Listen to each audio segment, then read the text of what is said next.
Assalamualaikum warahmatullahi wabarakatuh. Anak soleh perindu surga. Hari ini kita lanjut lagi di ayat yang terakhir. Ayat berapa ya ayat terakhir? Ayat 4 ditambah 1. Ayat berapa? 4 ditambah 1. Berapa jadinya 4 ditambah 1? Ayat 5 anak soleh. Jadi ini adalah ayat terakhir. Nah, kita baca bersama-sama. Iqra'u surat al-falaq. Wahid, ithnin, thalatha. A'udzu billahi minasy syaithanir rajim.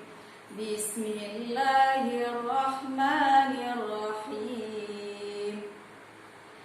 Wa min syarri hasidin idza hasad.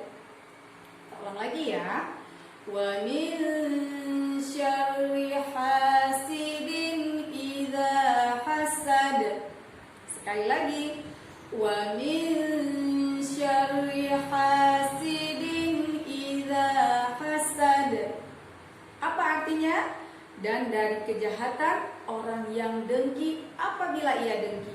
Siapa orang-orang yang dengki ini?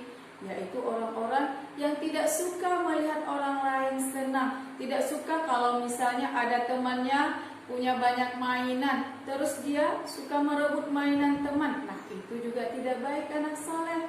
Kita tidak suka melihat ketika ada saudara kita banyak kebaikannya, ya kan? Padahal anak soleh itu tidak baik.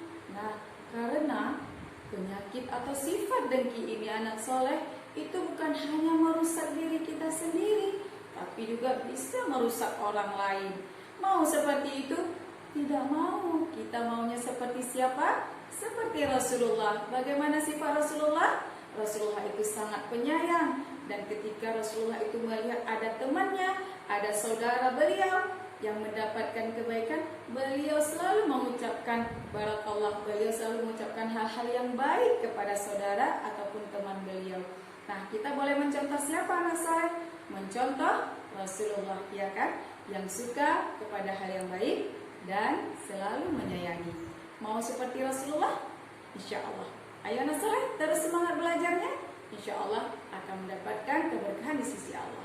Assalamualaikum warahmatullahi wabarakatuh.